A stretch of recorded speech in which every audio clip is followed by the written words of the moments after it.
Hello guys, வாழ்க்கையில் எப்பவுமே ஒரு அப்கிரேட் வேணுங்க. அதே மாதிரி தாங்க சாப்பாட்லையும். டெய்லி ஏதாவது டிஃப்ரெண்டாக ஏதாவது சேஞ்ச் கொடுத்தீங்கன்னா தான் சாப்பிட்றவங்க வந்து விரும்பி சாப்பிடுவாங்க. உங்களுக்கு ஒரு சாட்டிஸ்ஃபை இருக்கும்.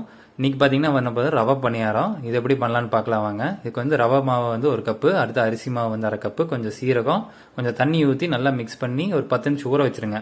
இது 10 நிமிஷம் ஊறட்டும். அந்த கேப்பில் வந்து நம்ம இதுக்கு ஒரு மிக்சிங் ஒன்று ரெடி பண்ணிடுவோம். கொஞ்சம் கடாயில் வந்துட்டு எண்ணெய், கருவேப்பிலை, வெங்காயம், தக்காளி, அடுத்து சீரக கடுகுலாம் போட்டு கொஞ்சம் வதக்கி எடுத்துருங்க.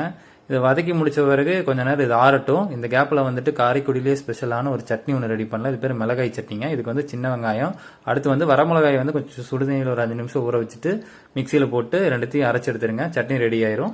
அதுக்கப்புறம் இந்த ஆறுனதையும் ஊர்னதையும் எடுத்து ரெண்டுத்தையும் நல்லா ஒரு கான்சன்ட்ரேஷனில் மிக்ஸ் பண்ணி எடுத்து வச்சிருங்க.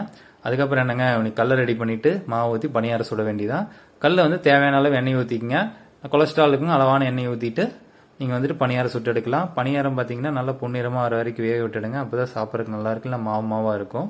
நீங்கள் நல்லா கொஞ்சம் கடாயில் நல்லா சூடு பண்ணிவிட்டு நல்லா அங்கிட்டு ஒரு திருப்பு இங்கிட்ட ஒரு திருப்பு ரெண்டுத்தையும் போட்டு திருப்புன்னு திருப்பி நல்லா ஒரு பணியாரத்தை சூடு பண்ணி எடுத்தாச்சு. பணியாரம் ரெடி ஆயாச்சுங்க. உனி என்னங்க, சாப்பிட வேண்டியதான். சாப்பாட்டு விஷயத்தில் இன்னொரு முக்கியம் என்னன்னா ப்ரெசன்டேஷன். நீங்கள் கரெக்டாக ப்ரெசென்ட் பண்ணி கொடுக்கலைன்னா அவங்க என்னடா சாப்பாடு நினச்சிருவாங்க. எஃபர்ட்லாம் அவங்களுக்கு புரியாது. அதனால் வந்து நீட்டாக ஒரு பிளேட்டில் பணியாரத்தை வச்சு அழகாக ஒரு பவுலில் வந்து சட்னி வச்சு கொடுங்க. ரொம்பவே விரும்பி சாப்பிடுவாங்க.